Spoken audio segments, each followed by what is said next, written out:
I, 32M, am still kind of reeling, but also weirdly calm. My cousin, Qley, 30F, has always been a bit of a princess, but this took the cake. The entitlement is off the charts. Qley got engaged to Liam, 31M, a few months back. She immediately started planning a massive engagement party and roped me into helping, citing my knack for organizing and knowing people, namely my Uncle David, who owns a prime event venue. I spent weeks helping, handled vendor calls, sat through menu tastings, and even helped with invitations. The venue was the big one. Uncle David usually charges around $18,000 for a Saturday. I pulled strings, and he agreed to give it to her for his operating costs, around $2,000, as a family favor. My parents, feeling generous, also told me privately they'd cover that $2,000 as their gift to Qley and Liam, facilitated through me. I shared this with Qley, saying, "Mom and Dad are covering Uncle David's costs as their gift for the ballroom." She just smiled and said, "Oh, that's nice of them." I also put down a $500 deposit from my own account to secure the date, which she promised to repay. Then, last Tuesday, 3 days before the party, I get this text. "Qley, hey Mark. So Liam and I have been talking, and we've decided it's probably best if you don't come to our engagement party on Saturday. It's going to be close friends and the people who are truly supportive of US. No hard feelings, but you're no longer welcome at MY event." My jaw dropped. My event? After all my work and the venue deal my parents were funding? My best guess for the slight was some petty offense or her friend Tiffany's influence. I was hurt, but mostly a cold clarity washed over me. I texted back, "Qley, I respect your decision. Thanks for letting me know." Radio silence. Then I called Uncle David. "Me? Hey Uncle David. Qley just informed me I'm no longer welcome at her event. So about that family favor rate and the gift from my parents that was supposed to cover it." Uncle David, pause, "She what?" "After you got her that deal, contingent on it being a family thing, effectively paid for by her parents?" Me, yep. "So she's voided those terms, right? And rejected Mom and Dad's gift?" Uncle David, "Absolutely." The cheek. "So she either pays the full $18,000 by tomorrow or..." Me, "Or she can have her party in a space reflecting her current contribution. The back parking lot by the service entrance." Uncle David, chuckling, "I like where this is going. Dusty but spacious." Me, "Perfect. No access to the main building." He agreed it was poetic justice. He'd tell Qley the ballroom was no longer available under the original terms, family rep uninvited, gift voided. As goodwill, they could offer the overflow event space, the parking lot, for a new $2,000 fee. This was a fresh charge for the downgraded space. Saturday night, my phone exploded. Qley screaming, "Qley, Mark, what did you do? My party is in a parking lot. A filthy, disgusting parking lot. You sabotaged my entire engagement." Me, calmly, "Qley, I respected your decision. I assumed if I wasn't welcome and you rejected the terms of the original gift, the prime venue deal was off. Uncle David offered an alternative matching your new situation. Sounds like it's truly your event now, with its own costs." Click. I hung up, ignoring further calls from her, Liam, and Aunt Carol, her mom. A small part of me pitted the innocent guests, but mostly I consider my lost $500 deposit as money well spent. Update 1 week later. The parking lot party, #parking lot gate. Fallout has been serious. Cousin Sarah reported many guests left upon seeing the overflow event space, and the caterers struggled without proper facilities. Liam was apparently fuming, while Qley alternated between yelling at staff and crying. Her BFF Tiffany looked bewildered. The screaming calls continued. Aunt Carol was persistent. Aunt Carol, "Mark, this is cruel. You embarrassed your cousin." Me, Aunt Carol, "Qley uninvited me from her event after I secured a venue paid for by my parents' gift, which she knew about. She broke the terms. Her choices, her consequences." Aunt Carol, "She was stressed. David shouldn't have listened to you." Me, "He gave her an option after her actions voided the first deal. She chose the parking lot and its new cost." Liam left threatening voicemails. I saved them. Qley's social media smear campaign started. A tearful video about a jealous family member sabotaging her dream party. She omitted why the venue changed or that she uninvited me after knowing my parents were funding it. Her friends chimed in with sympathy. A few mutuals tried to correct her narrative with facts, but Qley quickly deleted their comments. Uncle David backed me 100%. He told Aunt Carol Qley was lucky he didn't pursue damages. He also confirmed my $500 deposit for the original booking was non-refundable from him due to her actions, so Qley couldn't claim it to reimburse me for the money she still owed me.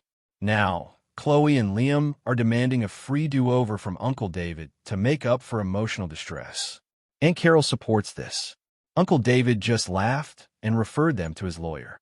I'm the villain in their story for respecting her wishes. Still, seeing the outcome? Worth it. Update 2. 3 weeks later, the revenge escalates. I thought #ParkingLotGate would die down. Wrong. The entitlement and dirty tricks ramped up. Uncle David sent Qley an invoice for $2,150, the $2,000 new fee for the parking lot, plus $150 for cleanup. Apparently, mess was left behind. Qley hadn't paid. Aunt Carol called again. Mark, tell David to drop this.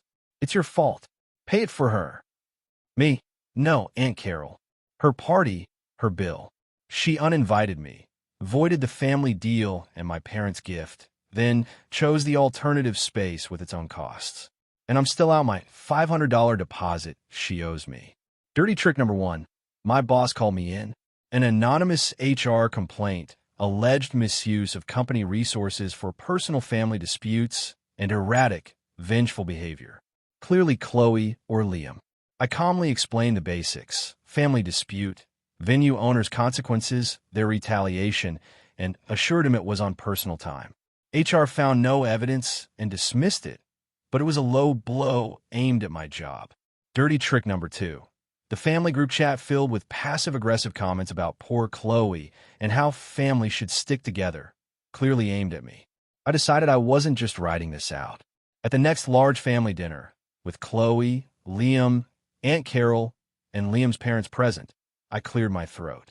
Since there's been chatter about Qley's party and venue costs, I want to clarify a missed detail, especially for Liam and his parents. Qley paled. Aunt Carol glared. The $2,000 for the ballroom under the family agreement?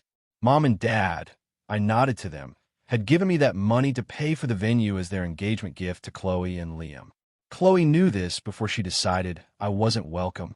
Liam's eyes widened. His mom frowned. So when Qley texted, "You're no longer welcome at MY event," she wasn't just turning down a cheap rate. She was knowingly rejecting Mom and Dad's generous gift that paid for that specific venue. My mom firmly confirmed their gift and their disappointment, especially since Qley knew about their contribution when she uninvited me. The silence was epic. Liam to Qley. You never mentioned Mark's parents paid for it, and that you knew that when you kicked him out. Qley stammered. Mark was handling it. Yes, processing their gift for the ballroom. A gift voided when she uninvited me. I looked at Uncle David, also present. And Uncle David, that outstanding $2,150 invoice for the parking lot party? Since she rejected Mom and Dad's gift for the original plan and chose the separately costed alternative, she's fully responsible, right? Uncle David, absolutely. Payment is overdue. Unpaid, it goes to collections. Chef's kiss. Liam looked ill. His parents, mortified. Aunt Carol sputtered. And Qley, since you never repaid my $500 deposit for the booking you forfeited, I expect that back. Or Uncle David can add it to collections. Uncle David winked. Can do. They try to mess with my job. Now, the full bill for her entitlement was public. Final update, 2 months later. Things settled after the family dinner clarification. Liam was reportedly furious with Qley, not just for uninviting me, but for deceiving him about my parents' gift, making him look foolish. His parents, status-conscious and embarrassed, strongly advised Qley to pay Uncle David's $2,150. She did. I also got my $500 via a terse bank transfer from her. The smear campaign died. When the wider family heard Qley rejected my parents' gift, knowing about it beforehand, then played victim and tried to sabotage my job. Sympathy for her vanished. Aunt Carol is still frosty, but isolated. The grapevine says things are rocky for Qley and Liam. Engagement on, wedding talk on hold. Liam is reevaluating. The perfect princess image shattered. The attempt on my job was the lowest blow, but solidified my resolve. My boss and HR were understanding once the full context discreetly came to light. I haven't spoken to Qley. At family things, she avoids eye contact, looking diminished. Not remorseful, just like someone who tasted real consequences and disliked it. The best revenge wasn't just the parking lot, though satisfying. It was dismantling her victim narrative with facts before people whose opinion she valued. She didn't just lose a fancy party. She lost face, credibility, possibly her fiancé. All from one entitled text, thinking she was untouchable despite the generosity she knew she was discarding. My life is back to normal. It's sad a family relationship blew up, but it cleared the air. Sometimes, letting someone have exactly what they asked for, then stepping back for natural consequences, is most effective. She wanted her event, no me. She got it, and everything that came with it.